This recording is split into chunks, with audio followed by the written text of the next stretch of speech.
So here is my 48 volt 1000 watt MX350. This MX350 is fully upgraded with a CRF50 front suspension fork, a 1000 watt DC motor, and a 48 volt e-bike battery with a controller. Let's first start off with the suspension.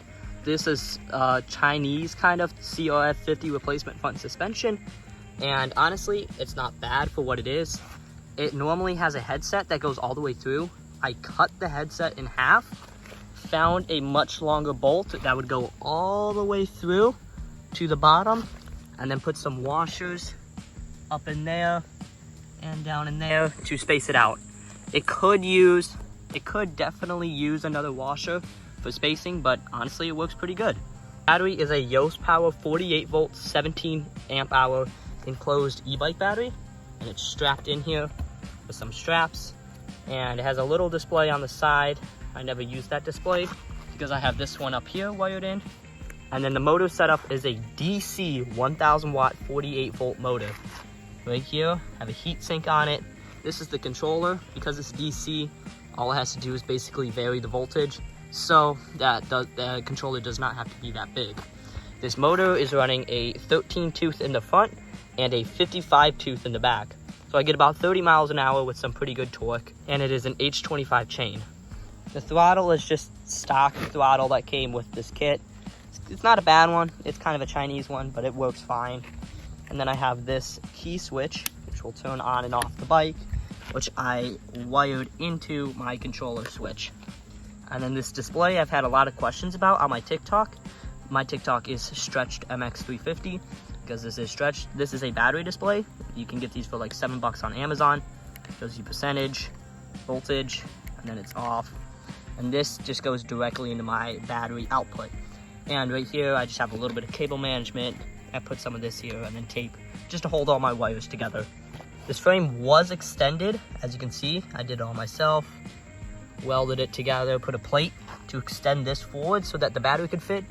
And then I actually extended this forward. Normally it just goes to here, but I put a roughly 3-inch steel pipe in there to extend the front end forward because these forks were longer than stock. And then it is just spray painted. I know it's not the best. You know, it's chipping back here, mainly because this fender is all wonky. And I have some grip tape on the seat so I can wheelie it, but I do need a new seat desperately. I did paint the whole frame, painted the bars, got a pro taper here. And then I painted the frame a nice light gray. As you can kind of see, it looks I think it looks pretty nice. And this wheel, this back wheel is different than the stock one because my stock one completely blew its wheel bearings. This one has a welded freewheel. I welded it myself because I was running a freewheel and then it stripped, so I just welded it. And then other questions I get about this bike is how do I put the disc brakes on? This MX350, this is like, it ain't a first gen or anything. I think it's second gen. It does not come with disc brakes, obviously. So I had to get a mount that would screw on to the normal brake. And then I found a caliper and this mount, which clips to the frame right here. And then it goes into your axle, which holds it.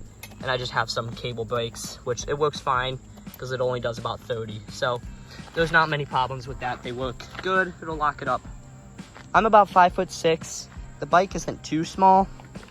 As you can see, it's not too small. I would put lowered pegs on it, but because I do a lot of jumps and logs and trails, if I put lowered pegs, that'd be the lowest part of the frame compared to anything else, and that would hit everything. And I don't really want to spend $80 on lowered pegs, and any cheaper ones I wouldn't really trust because I jump it, and I really don't want them to break. That'd be very, very bad. Then I also get a lot of questions about my motor mount. I did not mount it down here because my chain was too long and I didn't have a chain shortener when I first built it, so I just mounted it here. As you can see, this is one plate of the motor, and then I screwed it into this aluminum plate that goes all the way around. Focus. It goes all the way around to the other side. It's bent around this tube. Works pretty good. And then I have down here a piece of wood just to space it off the ground a bit. Up against here, which has the other plate, just into here, in this gap. It's not screwed, not anything. I put this little piece of metal in here to firm it up, and it's been good. I'm still running the stock chain tensioner. I've really never had problems with it. Just kind of keep everything lubricated in this whole area and you're fine. The chain tensioner's been fine. I don't lose my chain often. Front gear was about $7. The rear one was about $8. This is off a Razor E300. I do want to get taller bars for it so that I can sit on it and like stand up on it better. But I don't want to get too big of bars. But I don't know. This is the 48 volt Razor. Let me know what your thoughts are on it.